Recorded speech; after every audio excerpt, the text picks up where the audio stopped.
প্রিয় দর্শক, আসসালামু আলাইকুম। আজকে অত্যন্ত গুরুত্বপূর্ণ একটি ভিডিও নিয়ে আপনাদের সামনে হাজির হয়েছি। ই রিটার্ন। বর্তমান সরকার ই রিটার্ন বা অনলাইনে রিটার্ন সাবমিশন বাধ্যতামূলক করেছে।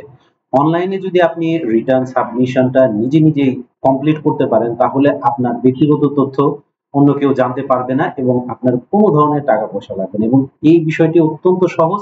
ভিডিওটি শুরু থেকে শেষ পর্যন্ত দেখবেন, তাহলে আপনি নিজের রিটার্ন নিজেই সাবমিট করতে পারবেন। তো শুরুতেই যে জিনিসটা আমি দেখাচ্ছি সেটা হচ্ছে, আপনি গুগলে গিয়ে ই রিটার্ন লিখবেন।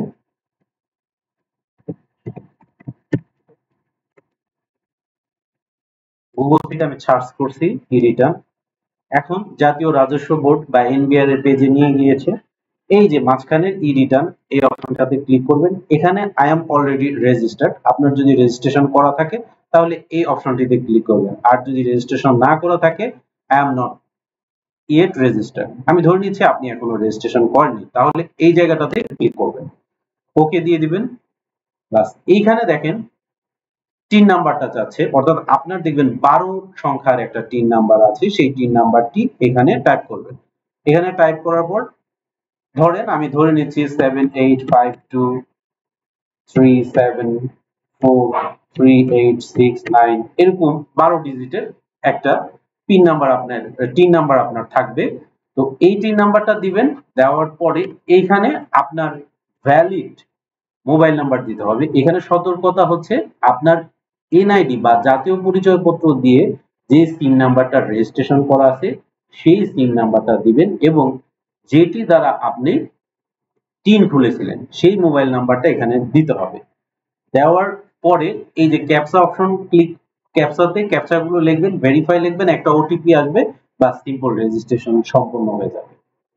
এটি খুবই সহজ। আমি ধরে নিচ্ছি সময় স্বল্পতার কারণে আমি দেখাতে চাচ্ছি না, আপনারা এটি কমপ্লিট করতে পারবেন, কারণ এখন অনলাইনে সবাই এই ধরনের পেজে, বিভিন্ন পেজে রেজিস্ট্রেশন করে এই বিষয়গুলো সবাই সহজে করে ফেলতে পারে। এরপরে আমি যে অপশনটাতে যাব, এরকম একটি অপশন আসবে ই রিটার্ন ফিল আপ করার জন্য, যেটা আমি কিছুটা আগেই পূরণ করে রেখেছি, যাতে দ্রুত এবং সংক্ষেপে আপনাদের বিষয়টি দেখানো যায়। তো এখানে একটি টিন নাম্বার দেওয়া আছে, যেটি আমি ব্ল্যাক করে দিয়েছি। যেহেতু এটি ব্যক্তিগত তথ্য, এখানে একটা পাসওয়ার্ড দিতে হবে। আপনি যেই পাসওয়ার্ড দিয়ে রেজিস্ট্রেশন করেছিলেন সেই পাসওয়ার্ডটি এখানে দিতে হবে, অর্থাৎ রেজিস্ট্রেশনের সময়ই আপনার একটা পাসওয়ার্ড দিতে হবে। এরপরে আপনি এই যে ক্যাপচা অপশনটি ফিল আপ করবেন, XZEP, ছোট হাতের টি, এরপরে ডি দিচ্ছি। এরপরে সাইন ইন করুন। যদি ক্যাপচা অপশনটি ঠিক থাকে তাহলে সাইন ইন হয়ে যাবে। একটু সময় নিচ্ছে, অনেক ক্ষেত্রে নেটওয়ার্কের প্রবলেমের কারণে সময় নেয়। হ্যাঁ, এই যে দেখেন ই return, welcome to E return, এটাই হচ্ছে হোম পেজ। হোম পেজের এখানে অ্যাসেসমেন্ট ইয়ার থাকে, অর্থাৎ আমি 25-26 দেখাচ্ছি, এটা যদি 26-27, 27-28 যে অর্থ বছরের জন্য হবে, সাধারণত কারেন্ট ইয়ারটা সিলেক্ট থাকে। আপনি যদি পেছনের ইয়ারটা পূরণ করতে চান তাহলে পেছনের ইয়ারটা সিলেক্ট করে দিতে হবে। তো আমি কারেন্ট ইয়ারটাই নিচ্ছি। আপনি যদি 26-27 করেন বা আগামীতে যে বছর করেন সেই বছরটাই সিলেক্ট থাকবে, জাস্ট এই অপশনটা ঠিক রাখবেন। এইখানে দেখা যাবে যে আপনার নাম দেখাবে, এই নামটা আমি ব্লার করে দিয়েছি। আর আপনার এনআইডি তে যে ছবিটা আছে ওখান থেকে লিংক করে এই ছবিটা দেখাবে। হোম পেজে জাস্ট এতটুকুই। এরপরে এইখানে দেখেন কিছু মেনু আছে, সাবমিশন, রেগুলার ই রিটার্ন। আমরা রেগুলার ই রিটার্নে যাব। রেগুলার ই রিটার্নে যাওয়ার পর যে অপশনটি আসবে সেটি হচ্ছে অ্যাসেসমেন্ট ইনফরমেশন, অর্থাৎ আপনার কিছু ইনফরমেশন এখানে দিতে হবে।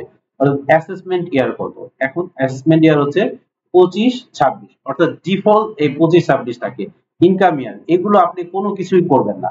সাধারণত আমরা কি রেসিডেন্ট, আমরা যদি এই বাংলাদেশে বসবাসকারী হই তাহলে এই রেসিডেন্ট অপশনটা ক্লিক করতে হবে। এটা এই রেডিও বাটনটা এখানে সবসময় ফিল আপ করাই থাকে। Any income which is fully এক্সাম্পটেড from tax, মানে আপনার যদি এমন কোনো ইনকাম থাকে যেটা সম্পূর্ণ অংশে ট্যাক্স এক্সাম্পটেড বা কর মুক্ত, তাহলে আপনি এটা ইয়েস দিবেন, এটা নো দিবেন। সাধারণত বেশিরভাগই যে বেসরকারি চাকরিজীবীদের ক্ষেত্রে এটি নো হয়। আমি মূলত বেসরকারি চাকরিজীবীদের ক্ষেত্রে ধরে নিয়ে কাজটি করছি। তারপরে এই অপশনটি ইয়েস থাকবে। এখান থেকে যা কিছু আছে আপনি দিবেন ইনকাম ফ্রম এমপ্লয়মেন্ট, অর্থাৎ আপনি চাকরি থেকে যদি আর্ন করেন সেটা ইনকাম ফ্রম এমপ্লয়মেন্ট দিবেন। অনেক চাকরিজীবীর থাকতে পারে, তার বাড়ি থাকতে পারে, সেই বাড়ি বাসা ভাড়া থাকতে পারে, তখন এই জায়গাটায় অপশন ক্লিক করলে তাহলে আপনার এই বাসা ভাড়ার তথ্য দিতে হবে। কারো যদি কৃষি জমি, আমি যারটা করেছি তার এরকম ইনকাম নেই, আপনার যদি কৃষি জমি থেকে ইনকাম থাকে তাহলে এই অপশনটা ক্লিক করতে হবে। যদি কোনো বিজনেস করতে পারেন, চাকরির পাশাপাশি আপনি অনলাইনে বিজনেস করেন অথবা বন্ধুদের সাথে কোনো বিজনেস আছে, তাহলে এই অপশনটি আপনাকে ক্লিক করতে হবে। ক্যাপিটাল গেইন, কোনো আপনার শেয়ার বাজার থেকে যদি কোনো ক্যাপিটাল আপনি গেইন করে থাকেন তাহলে এখান থেকে দিতে হবে।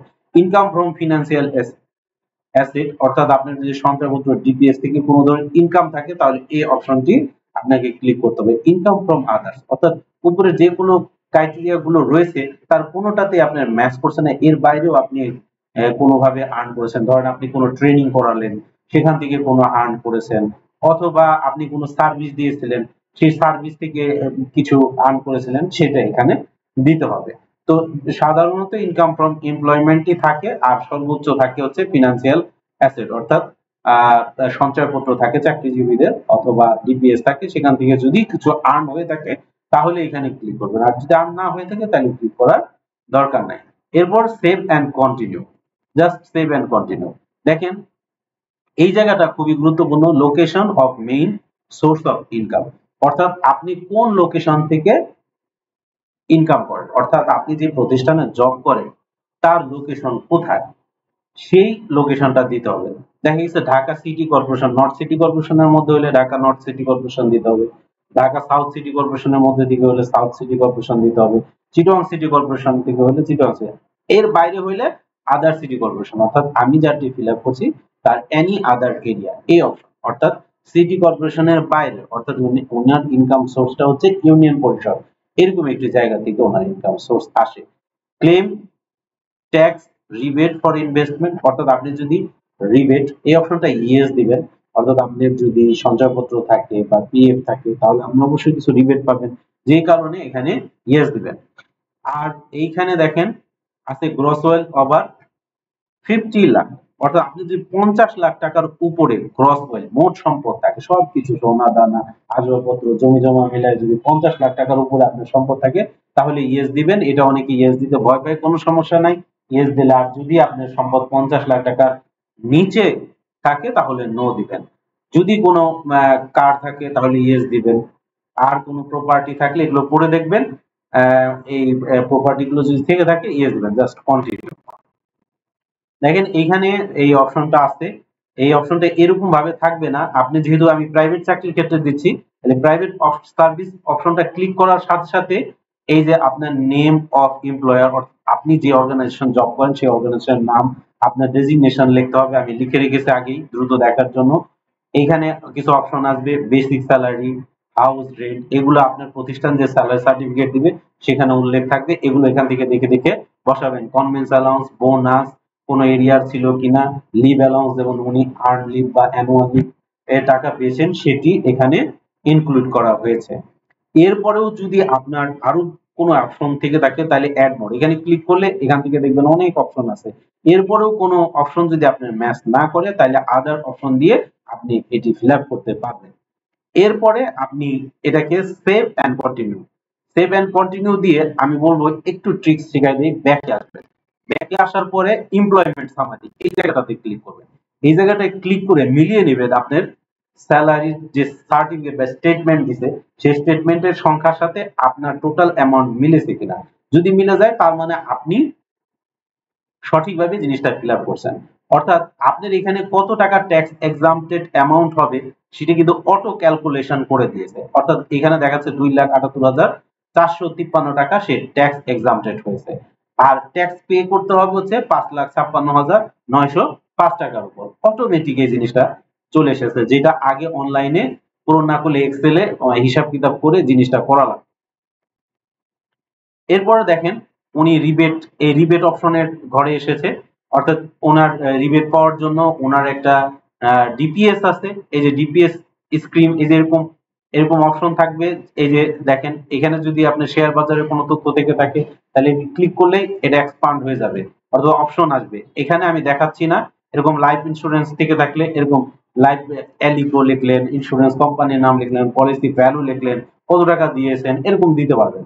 তো আমি এই বিষয়টা দেখেন, ওনার ডিপিএস অ্যামাউন্ট উনি 2000 টাকা করে ডিপিএস করেছেন, যে কারণে ওনার 12 মাসে 2400 টাকা ডিপিএস হয়েছে। অর্থাৎ ওই অর্থ বছরে কত টাকা উনি জমা করেছেন সেই অ্যামাউন্টটা দিতে হবে। অর্থাৎ আপনার ডিপিএস এর যে টোটাল ভ্যালু সেটা না, ওই অর্থ বছরে আপনি যত টাকা মানে জমা করেছেন, অর্থাৎ সবকিছুই ওই অর্থ বছরের হিসাব করবেন। এরপরে ওনার কোম্পানিতে ওনার পিএফ আছে, ওনার এমপ্লয়ার এর নাম দেওয়া আছে এখানে, এটিও আমি ব্লার করে দিচ্ছি কারণ এটি ব্যক্তিগত তথ্য। দেখেন ওনার সেলফ কন্ট্রিবিউশন হচ্ছে 29,280 টাকা, আর এমপ্লয়ার কন্ট্রিবিউশন হচ্ছে 29,280 টাকা। অর্থাৎ সমপরিমাণ এমপ্লয়ার কন্ট্রিবিউট করেছে, অর্থাৎ মালিক যে অংশটা দিয়েছে এবং এমপ্লয়ি যে অংশটা দিয়েছে, দুটো মিলেই হচ্ছে ওনার পিএফ এর অ্যামাউন্ট। তো সেভ এন্ড কন্টিনিউ। আবার এরপরে এক্সপেন্ডিচার, অর্থাৎ আপনার যত ধরনের খরচ আছে, যেমন এখানে ফুড, ক্লোদিং এবং আদার এসেনশিয়াল, অর্থাৎ আপনার পারিবারিক যে ভরণ পোষণের ব্যয়, সমস্ত ব্যয় এখানে দেবেন। ঠিক আছে, ওনার 3 লাখ। ওনার অ্যাকোমোডেশন এক্সপেন্স নাই, উনি নিজের বাড়িতেই থাকে আলহামদুলিল্লাহ। অনেকে আছে ভাড়া বাসায় থাকেন, যে ভাড়া বাসায় থাকেন সে এখানে ধরেন বছরে যদি 10,000 টাকা করে ভাড়া ভাড়া দেন, 1 লাখ, সরি মাসে যদি 10,000 টাকা করে ভাড়া দেন, 1,20,000 টাকা, এরকম করে বসাবেন। এরকম করে বসাবেন। ওনার জিরো, তো ওনারটা আমি রাখতেছি। এইভাবে এই এই প্রতিটা অপশনে ক্লিক করলে দেখবেন নিচে অপশনস আছে, এগুলো দিবেন। এগুলো ক্লিক করলে বুঝবেন ইলেকট্রিসিটির ব্যয়, আপনার কত টাকা ইলেকট্রিসিটির ব্যয়, ওনার 50,000। গ্যাস বিল, তারপর টেলিফোন এক্সপেন্স, সব ধরনের এক্সপেন্স এখানে ঢোকাবেন। এখানে প্রত্যেকটা ক্লিক করে করে দেখবেন, ক্লিক করে করে বসাবেন, যেগুলো আপনার রিলেটেড সেগুলো বসাবেন। এইভাবে করে তা আপনার 1 বছরে কত টাকা খরচ হয়েছে এটা চলে আসবে। যেমন ওনার 5,62,078 টাকা খরচ হয়েছে। সেভ এন্ড কন্টিনিউ দিবেন। Save and continue. একটা বিষয় আমি বলে রাখি, সেভ এন্ড কন্টিনিউ দিতে কোনোভাবেই ভয় পাবেন না, কারণ এটি একেবারে ফাইনাল সাবমিট করার আগ পর্যন্ত এডিট করা যায়, অর্থাৎ আপনি বসাবেন, হিসাব মিলানো পর্যন্ত বসাবেন। এই যে এখানে দেখেন বিজনেস ক্যাপিটাল, তারপরে এগ্রিকালচার প্রপার্টি, এরকম অ্যাসেট থাকবে, অ্যাসেটের অংশ। তো অ্যাসেটের অংশ আপনার যদি এগুলো ফিনান্সিয়াল অ্যাসেট এগুলো যদি থেকে থাকে, মোটর কার যদি থেকে থাকে, এই অপশনগুলো ফিল আপ করবেন। রেজিস্ট্রেশন নাম্বার, তারপর বিভিন্ন যে ইঞ্জিন ক্যাপাসিটি এগুলো দেওয়া আছে, এগুলো জাস্ট দেখে দেখে ফিল আপ করবেন। ওনার দেখেন অ্যাসেটের মধ্যে আছে গোল্ড, এই যে গোল্ড বসানো হয়েছে, এমনি গিফট পেয়েছে, সাধারণত এরকমই দেওয়া হয় যে বিয়ের সময় উনি গিফট পেয়েছে, এরকম করে লেখা হয়। তো এগুলাতে সাধারণত একটু বেশি করে দিয়ে রাখবেন, যা আছে তাতে একটু বেশি দিবেন, তাহলে পরবর্তীতে আর ঝামেলা হবে না। কত ভরি এই অপশন আছে, এর বর্তমান মূল্য কত। ফার্নিচার, বাসায় কিছু ফার্নিচার থাকে, গিফট দেখানো হয়েছে, আপনি যদি কিনে থাকেন পারচেজ দেখাবেন, এরকম কতগুলা, 2,80,000 টাকা দেখানো হয়েছে। ক্যাশ, ওনার দেখেন এখানে ক্যাশে নোটস এখানে দেখানো হয়েছে, যে ক্যাশ এবং ফান্ড আউটসাইড নোটস আছে, এই যে অ্যামাউন্ট বসানো হয়েছে। তারপরে হচ্ছে ব্যাংকে কত টাকা আছে, ব্যাংক স্টেটমেন্ট থেকে এখানে দেখাবেন যে ওনার শেষ জুন মাসের যে ব্যালেন্সটা ছিল এখানে বসাই দিবেন। ক্যাশ ইন হ্যান্ড কত টাকা হাতে আছে, এগুলো বসাবেন, নিজের মতো করে বসাবেন। তারপর লাইবিলিটিস, যদি কোনো ব্যাংক লোন থাকে তাহলে এখান থেকে ব্যাংক লোন এর পরিমাণ, যে অ্যাকাউন্ট নাম্বার বসাবেন, কত টাকা ব্যাংক লোন এই বছরে আছে, আউটস্ট্যান্ডিং যে ব্যালেন্সটা আছে সেটা বসাবেন। এগুলো বসানোর পর এগুলো অটোমেটিক কিছু বিষয় চলে আসবে।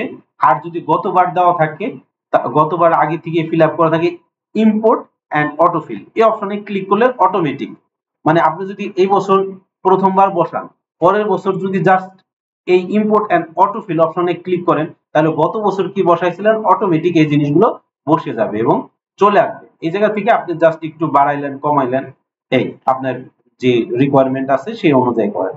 Net wealth at the last date of previous income year, আপনি যদি প্রথমবার ফিল আপ করেন এটা হচ্ছে 0 হবে, কিন্তু যদি গত বছর আপনি ফিল আপ করে থাকেন তাহলে এটা অটোমেটিক্যালি আপনার লাস্ট ডেটে কত টাকা আপনার নেট ওয়েলথ ছিল, অর্থাৎ ওনার মোট সম্পদের পরিমাণ ছিল 13,73,802 টাকা, অর্থাৎ এটা অটোমেটিক্যালি চলে আসবে যদি গত। আর প্রথমবার যদি আপনি ফিল আপ করতে থাকেন তাহলে এখানে 0 হবে। আর যদি আগে ম্যানুয়াল করেছিলেন কিন্তু এখন অনলাইনে দিতে যাচ্ছেন, তাহলে আপনি আপনার ম্যানুয়াল ই রিটার্নের কপি থেকে দেখে নেবেন যে গত বছর আপনার নেট ওয়েলটা কত ছিল, সেই অ্যামাউন্টটা এখানে বসাই দিবেন। অর্থাৎ আপনি গত বছর ম্যানুয়ালি দিয়েছিলেন বা হার্ড কপি দিয়েছিলেন, তাহলে ওই হার্ড কপি থেকে খুঁজে দেখবেন যে ওইখানে গত বছর আপনার সম্পদের পরিমাণ কত ছিল, তাহলে এই অ্যামাউন্টটা এখানে বসাবেন। তো এইগুলা অটোমেটিক হিসাব কিতাব করে চলে আসবে। এই জায়গায় সবচেয়ে গুরুত্বপূর্ণ একটা পার্ট, এই যে ডিফারেন্স দেখেন 30,000 টাকা আসছে, এই ডিফারেন্সটা জিরো করতে হবে, এটাই মূলত শেখার বিষয়। অর্থাৎ আপনি এই জায়গায় কোনোভাবে কোনো অ্যামাউন্ট মাইনাস ফিগার বা প্লাস ফিগার যাই থাক এখানে রাখা যাবে না। এখানে ডিফারেন্স থাকা মানে আপনার উপরে হিসাব নিকাশে সমস্যা আছে। এটা সাধারণত সমস্যা থাকে, নিজের মতো করে বসাইলে এটা একটু মিলিয়ে নিতে হয়। যেমন এইখানে ধরেন 30,000 টাকা বেশি আছে, আপনি স্বাভাবিকভাবে কি করবেন, ক্যাশ অ্যামাউন্টটা, হাতের যে অ্যামাউন্ট যদি বেশি থাকে তাহলে প্লাস করে দিবেন, আর যদি মাইনাস ফিগার আসে তাহলে মাইনাস করে দিবেন। অর্থাৎ 30,000 বেশি আছে, দেখেন হাতে এখানে আছে, আমি বসাইছিলাম, আমার হাতে দেখাইছিলাম 2,35,619 টাকা। এই জায়গায় আমি 30,000 টাকা আরো যদি যোগ করি, অর্থাৎ ক্যালকুলেটর নিয়ে আমি যদি যোগ করি 2,35,619 টাকা প্লাস হচ্ছে 30,000 টাকা, অর্থাৎ 2,65,619 টাকা। আমি জাস্ট কি করব, এই জায়গায় এটা 2,65,619 টাকা বসাই দিব। দেখেন নিচে আমি যাই, জিরো হয়ে গেছে। এখানে যদি মাইনাস হয় হাতের অ্যামাউন্টটা মাইনাস করে দিবেন, এখানে যদি প্লাস হয় ক্যাশ ইন হ্যান্ড এটা একটু প্লাস করে দিবেন, ওই পরিমাণ অ্যামাউন্ট প্লাস করে দিবেন, তাহলেই মিলে যাবে। এটাই হচ্ছে মাঝে যা আর কি এই রিটার্ন সাবমিশনে। এটা যদি আপনি ঠিকঠাক ভাবে করতে পারেন তাহলে আর কোনো সমস্যা নাই। এই যে 2,65,619 টাকা। তো এইটা আমি সেভ এন্ড কন্টিনিউ দিচ্ছি। এখন ট্যাক্স পেমেন্ট, দেখেন এই যে ট্যাক্স পেমেন্টের আমি আগে বসিয়ে রেখেছি, দেখে এরকম চলে আসছে।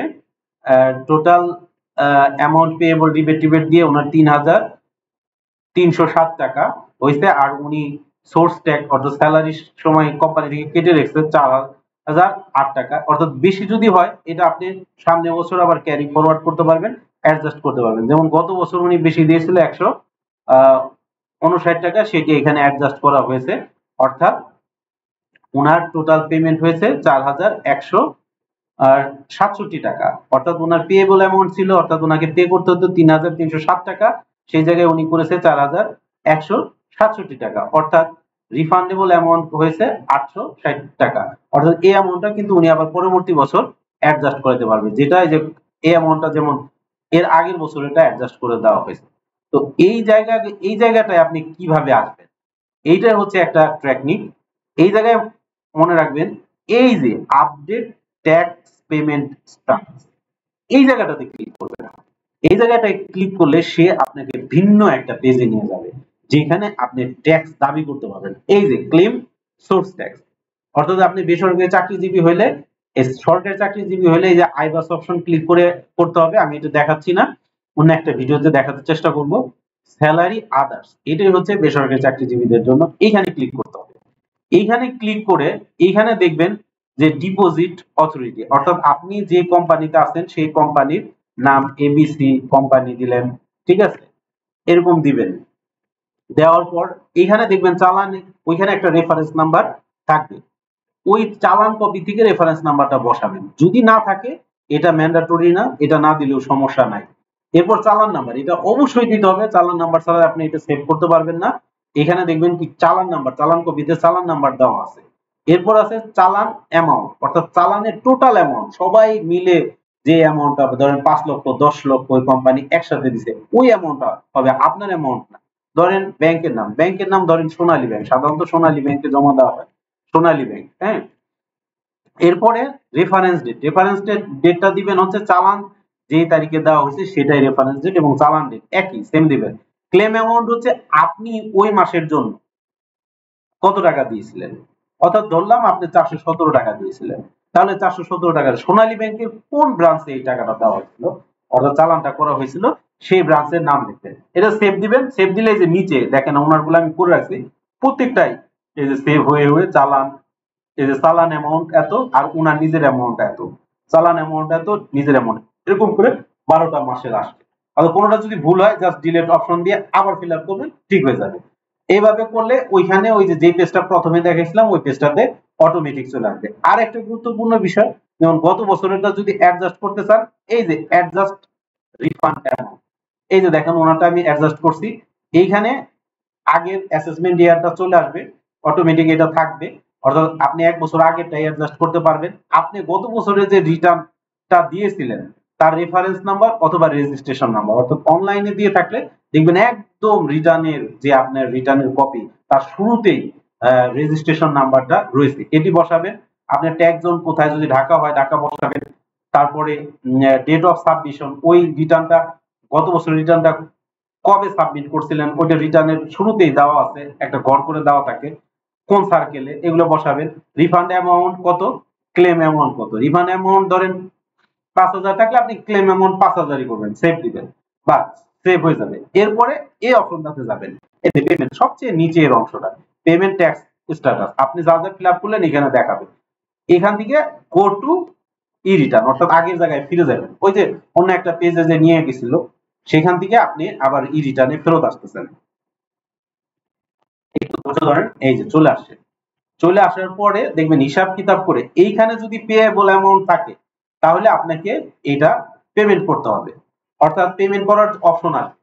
পেমেন্ট করার জন্য বিকাশ অথবা ব্যাংকিং চ্যানেল ট্যানেল আসবে। ওনার যেহেতু এখানে উনি অতিরিক্ত দিয়েছে তাই ওনার পেমেন্টের অপশন নাই, এই জন্য উনি এই অপশনে ক্লিক করলেই প্রসিড টু অনলাইন রিটার্ন হয়ে যাবে। কিন্তু আমি সবাইকে বলবো যে এই অপশনটা যাওয়ার আগে রিটার্ন ভিউ, ফাইনালি সাবমিট করার আগে রিটার্ন ভিউ, এই যে এইটা আপনি একবার এক নজর দেখে নেবেন যে আপনার সবকিছু ঠিক আছে কিনা, এইটা নিচে নিচে করে দেখে নেবেন। যদি ইংরেজিতে না বুঝতে পারেন এখানে দুটি অপশন আছে, ইংলিশ বাংলা। বাংলা অপশনে ক্লিক করবেন, দেখবেন বাংলায় লেখা আসে যে হ্যাঁ সব ঠিক আছে কিনা। আমি এটা একটু ব্লার করে দিব বিভিন্ন গুরুত্বপূর্ণ অংশটা, কারণ হচ্ছে যাতে ইয়া না হয়, অন্য কেউ তথ্যটা না দেখতে পান। তো তো আমার মনে হয় সম্পূর্ণ ঠিক আছে। এটা দেখার পরে আমরা কি করব, সাবমিট রিটার্ন এই অপশনটাতে ক্লিক করব। এখানে আপনাকে ওয়ার্নিং দিবে, কারণ এইটাতে ইয়েস যদি ক্লিক করেন তাহলে কিন্তু আপনি আর কোনো কিছু চেঞ্জ করতে পারবেন না, অর্থাৎ এটি গুরুত্বপূর্ণ। তো আমরা এটা দেখেছি সবই ঠিক আছে, আপনাদের দেখানোর জন্য দেখাচ্ছি। Do you want to submit return, আমি দিলাম ইয়েস, জাস্ট রিটার্ন সাবমিট হয়ে গিয়েছে। কিছু অংশ ব্লার করে দিয়েছি কারণ হচ্ছে ব্যক্তিগত অংশ, জাস্ট সুন্দরভাবে সাবমিট হয়ে গিয়েছে। এই যে অ্যাকনলেজ রিসিপ্ট, এখানে অ্যাকনলেজ রিসিপ্টটা যদি আপনি নেন এটা চলে আসবে। এটা বাংলা ইংরেজি যেটাতে সেভ করবো, ধরেন আমি বাংলা এটা সেভ করব। এই যে ডাউনলোড অপশন দিলাম, আমি আমার কম্পিউটারে সেভ করে রাখবো।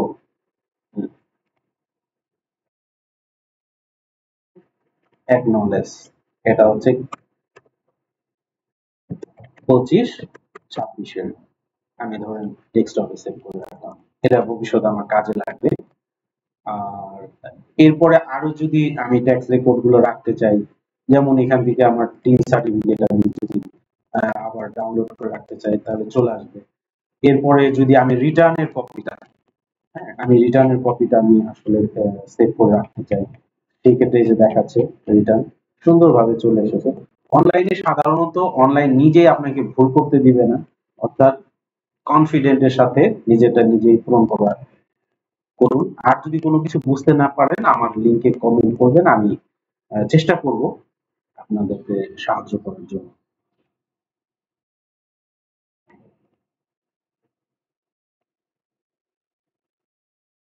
এই যে রিটার্ন এখানে